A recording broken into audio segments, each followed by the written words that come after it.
Hello, friends, and welcome back to Stories About Entitled People. Today, we have a brand new set of great stories for you to enjoy. Subscribe to our channel if you're new here, and don't forget to turn on notifications so you don't miss a new video every single day. Sit comfortably. Here we go. Want to cut my pay? Cut your business. This happened around 2008 when the economy went down hard. I was working in a small electric and computer lab where we build some very high-end video computing product. I was assistant manager in the computer lab because I was the most experienced guy in the lab. Basically, there was no problem I didn't see before and couldn't solve, while the rest of my crew were beginners. Economy went down hard, but this business didn't suffer much. There are not that many people who know how to handle dedicated hardware in a dedicated field, so we were not worried about our job. However, our Richard, CEO, thought it was a great opportunity to save some money. First, he fired almost all my crew, leaving me with one guy only to handle all the work.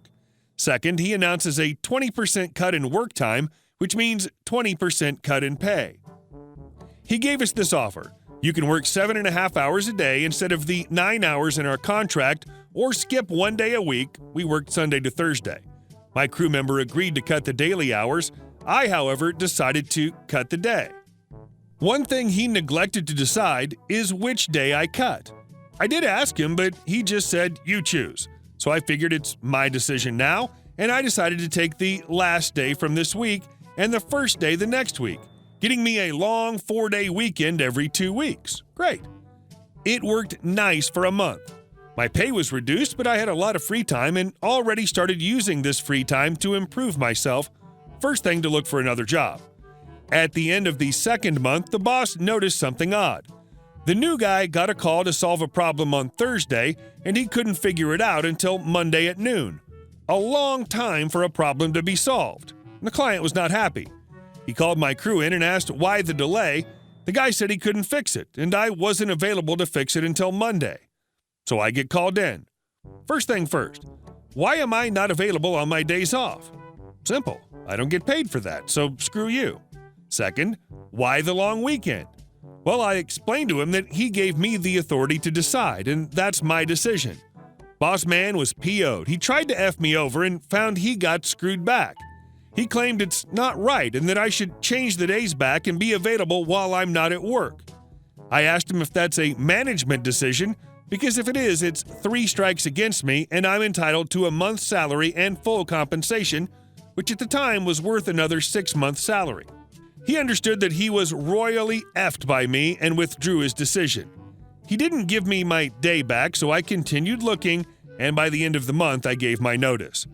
In my notice, I specifically stated the pay cut as my reason to leave, and with the other argument I constantly had with him in the last month, demanded 6-month compensation as per my contract.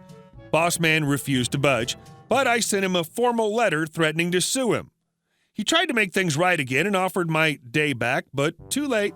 I already had another job with better pay and a better boss. Not much better, though. Bosses will be bosses. At the end of the month, I finally left. My last crew member was promoted to assistant manager instead of me, but they didn't give him the pay raise.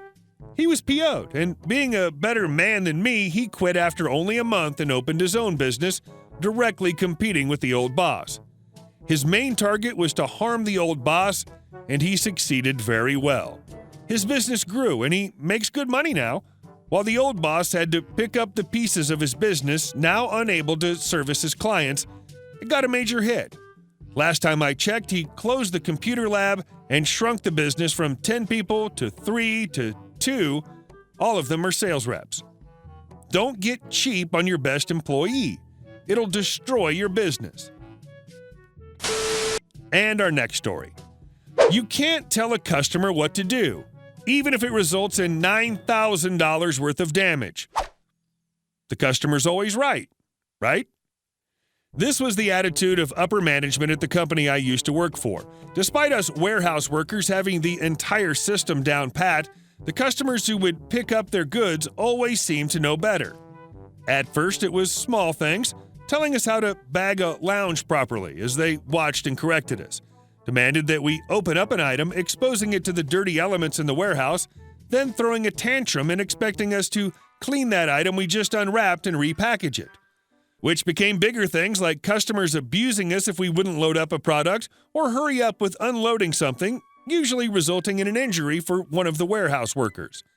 Naturally, I would always try and reason with customers, which would result in customer complaints, which resulted in the area manager realizing a company-wide email detailed that in every scenario we could imagine, we had to do what the customer said, especially when it came to picking up their goods at either a store or warehouse. The email finished with a morale-boosting statement that if any feedback or complaints against a worker involving correcting or contradicting a customer has made its way to the AM, that worker would be written up with an official warning.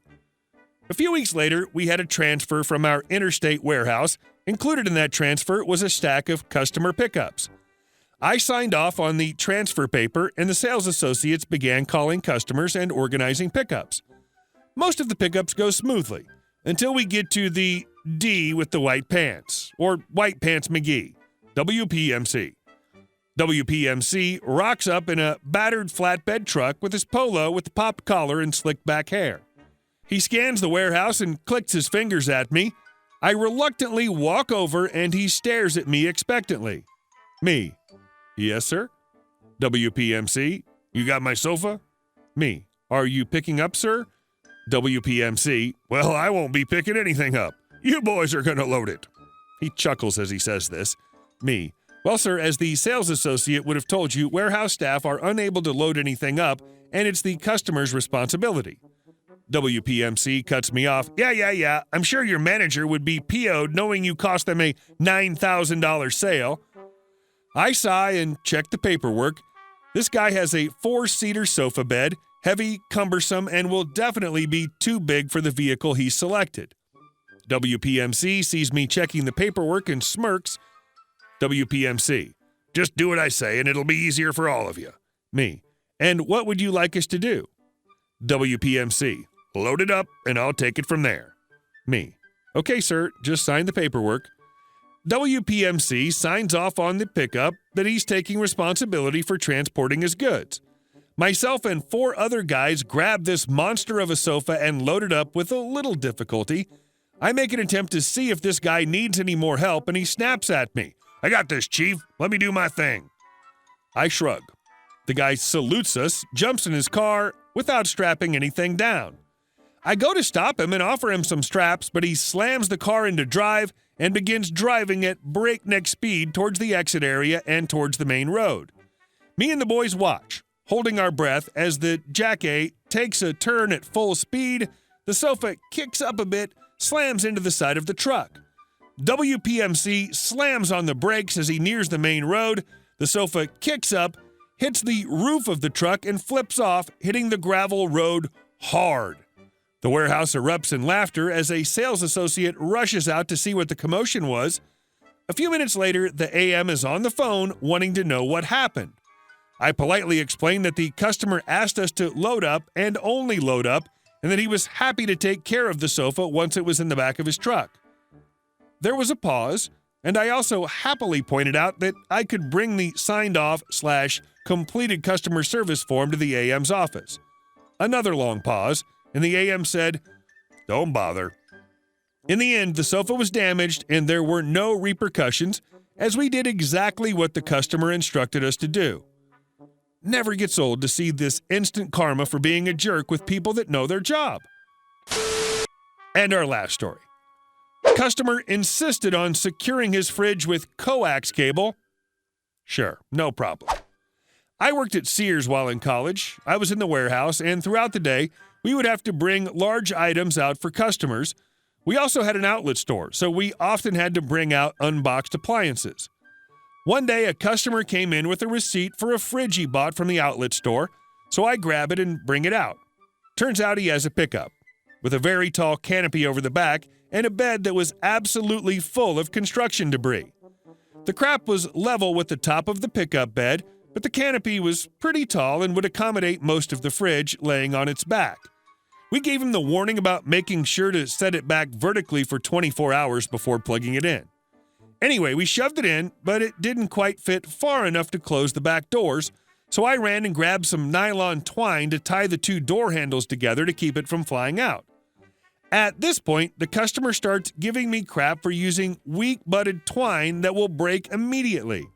I pointed out that the twine was absolutely as strong as could be and definitely would not break. But he started rifling around in the back of his truck and pulled out 10 feet or so of coaxial cable. Cable TV cable. "Here, now this is strong," he told me. I couldn't help looking at him like he was insane. You might make a case that it's somewhat strong, but there's no way at all you could tie it together to secure it. It'd clearly unravel almost instantly. I tactfully tried to explain this to him, but he just got madder and madder.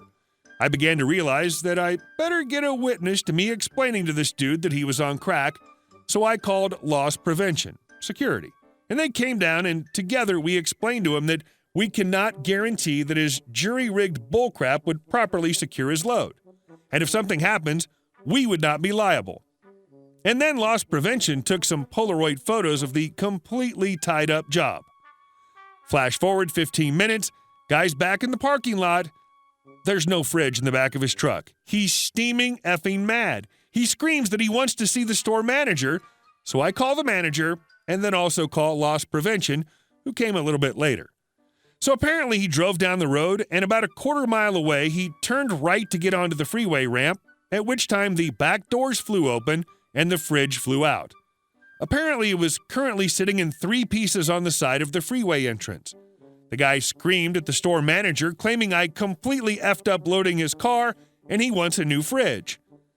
At this point, loss prevention showed up and explained to the manager it wasn't quite the way he's saying it. Lacebud 2 offered to secure it tightly with our approved super strong twine, but the customer insisted that he use coaxial cable instead. Lacebud 2 made it clear that he felt this would not secure the fridge, and in fact called us up to document the situation, and here's the photos of what it looked like and what the customer said he approved. The manager looked at the photo, rolled his eyes, and told the customer, "I'm sorry, sir, this is completely on you." And then the manager walked away. I was stunned. Sears honestly would take anything back or refund anything as long as you pushed it a bit. But I guess this situation was so clear-cut to the manager that he wasn't going to give an inch. The guy sputtered that he was going to sue us, and in the distance, without turning around, the manager just says, "It's always your prerogative to throw away even more of your money." He never sued. Hey guys, thank you all for watching the video, and I'll see you in the next one.